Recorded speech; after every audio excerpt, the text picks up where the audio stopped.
Gene Editing Technology and Implications for Disability by Mia Hollenbach. We are in a time where prenatal testing can already screen out fetuses with severe disabilities.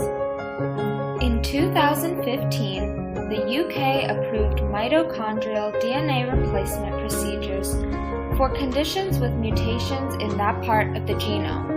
In this time of rapid technology development, we are facing new questions and controversial debate regarding gene editing software that could impact the future. Editing genomes.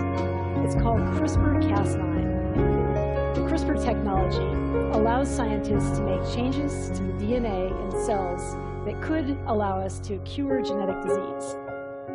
You might be interested to know that the CRISPR technology came about through a basic research project that was aimed at discovering how bacteria fight viral infections. CRISPR stands for Clustered Regularly Interspaced Short Palindromic Repeats. CRISPR uses the bacterial defense system to target particular sections of genetic code and edit DNA. There has been a lot of hype for this technology in that it is more efficient, cheaper, customizable, and could promise a healthier mankind. Although we certainly don't have all the answers, these fascinating questions require further examination, especially for marginalized communities, and a greater look into the immediate and future possibilities for society.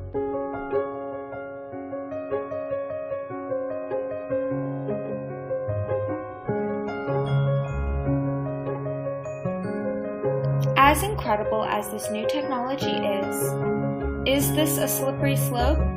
To what degree should we be able to get involved? Of course, the public would assume we should ask researchers, scientists, ethicists. But what about people who are already living with disabilities? In 2016, at the U.S. National Academies of Science and Medicine Committee on Human Gene Editing, a combination of researchers, scientists, and lawyers were present. The people who will be first to have their lives changed by this gene editing technology were missing from the conversation.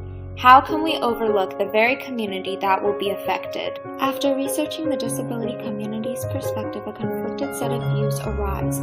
Some agree that there is a responsibility to use genome editing to eliminate severe and fatal conditions. Some are afraid that a greater stigmatization could occur. But the consensus remains that if policymakers do not consult people with disabilities and their families, the technology could be used unthinkingly and in ways that harm patients and society.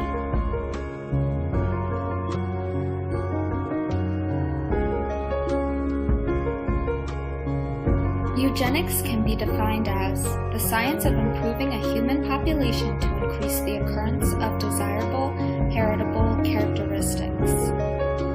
To understand the role of social work values and societal responses, we must be aware of the past history of the eugenics movement on the disability community.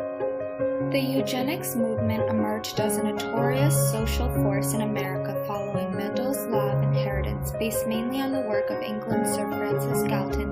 1883, the movement dictated that human species could be improved by selectively breeding people with desired traits.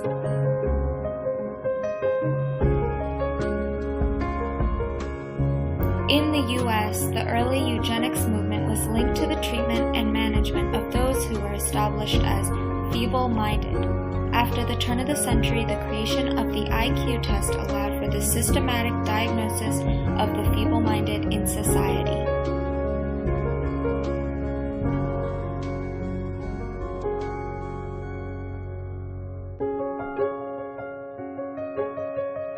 The primary method of eugenic control included forced institutionalization and involuntary sterilization.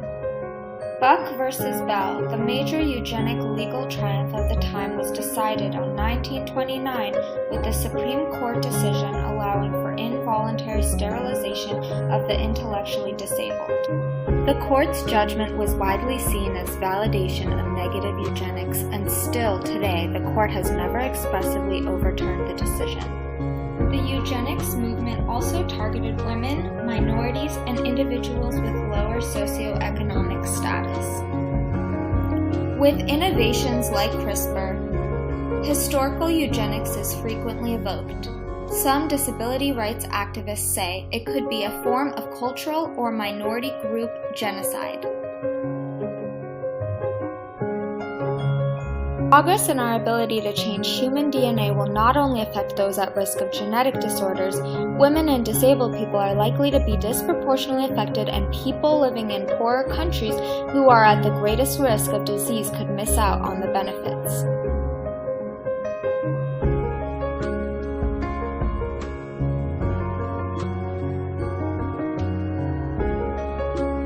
An ethical matter to consider is that changes to DNA are permanent and will be passed down to future generations. Implications for social workers to properly advocate for the rights of people with disabilities. Finally, social workers must take an active role in policy development relative to disability and bioethical concerns. Social workers must also have an awareness of possible eugenic implications.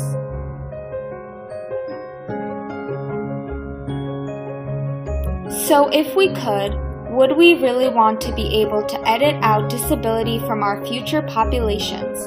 Just as we were asked on the first day of class, everyone can readily label the negative aspects of having a disability. However, what are the positives? Diversity, creativity, resilience, stronger self-concept, dynamic reasoning, opportunities for personal growth, unique experiences and unique minds, embracing differences and positivity, overcoming difficulties together builds connectedness. Some disabilities open the mind to above-average abilities and countless others.